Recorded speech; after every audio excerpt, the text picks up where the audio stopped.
Kheda constable નું ground pass થઈ જાય જવાનું હતું ઘરે બેઠા જિંદગી પહેલી વાર ટ્રેનમાં આના પેલા વ્લોગ નો જોઈએ તો જોતા આવજો. આ વ્લોગમાં કઈ ટપ્પો નહીં પડે. તો સવારમાં રેડી થઈ જાય જવાનું તો આપણે ગ્રાઉન્ડે 3 વાગે રનિંગ કરવા. ગ્રાઉન્ડે પગને મરી જાય આપણે 3-4 કલાક પછી. 3-4 કલાક પછી આપણે બહાર આવે ફાઇનલી થઈ જાય આપણે પાસ. 5 દિન પહેલા તો કર્યો આપણે સવારમાં પૌવા બટેટાનો નાસ્તો કરીને રૂમેથી કપડા બદલાઈને જવાનું તો આપણે પાછું ઘરે. અમારા રોહિતભાઈ પાસ થઈ જાય ખુશી તો અલગ થી જ છે. ગ્રાઉન્ડ તો પાસ થઈ જાય પણ પરીક્ષામાં કઈ ભેગું નહીં થાય. રૂમેથી પોગી જાય આપણે સીધા દફતરે જવા કારણ કે ફાઈબરના દફતરે થઈ જતી સેન લુઈસ. દફતરની સેન હારી કરીને લીધી આપણે થોડીક દ્રાક્ષ. ખેડા બસ સ્ટેશને પગને હું રોહિતભાઈ બેસી જાય નડિયાદ વાળી બસમાં. અને બસમાં બેઠા બેઠા દ્રાક્ષ ખાવાની મજા તો અલગ આવે. અને બસમાં બેસીને પહોંચી જાય આપણે સીધા નડિયાદ. અને અમારો એક ભાઈબંધ ભાગી જાય બસમાં. અમારે રોહિતભાઈ બેન જવાનું હતું રેલમાં. જિંદગીમાં કોઈ દિવસ ટ્રેનમાં બેઠા નથી ને આજ બેસવાનું છે આપણે ટ્રેનમાં. રેલવે સ્ટેશન પહોંચીને ખબર પડી કે ભાવનગર વાળી એક રેલ જ નથી. પછી તો નડિયાદ થી કઢાવી આપણે સીધી સુરેન્દ્રનગર વાળી ટિકિટ. ગમે ભલે થી પણ આજ તો જવાનું છે આપણે બાકી ટ્રેનમાં બેસીને. રેલવે સ્ટેશને બેઠા બેઠા જોવા મળે આપણે વાંદરા ભાઈ. અને પછી તો નડિયાદ થી બેસી જાય આપણે સીધા સુરેન્દ્રનગર વાળી રેલમાં.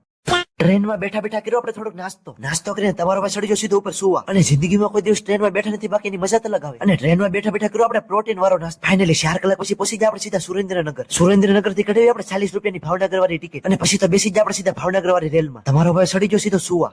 ફાઇનલી 4 કલાક પછી પહોંચી જાય આપણે સીધા ભાવનગર. રેલવે સ્ટેશન થી રિક્ષા બેસી ઉપડે આપણે સીધા બસ સ્ટેશન પગને પેલા તો પહોંચી જાય આપણે જમવા કારણ કે ભૂખ બહુ મોટા પાયે લાગેલી હતી. જમીન પછી બેસી જાય આપણે સીધા તળાજા વાળી બસમાં. 1.5 કલાક બેસ્યા પછી પહોંચી જાય આપણે સીધા તળાજા. અને ઘરેથી હવે આપણે ગાડી લઈને લેવા આવે તો વ્લોગને અહીં પૂરો કરીને મળી એક નવો વ્લોગમાં તાજવા ફોલો કરી નાખજો.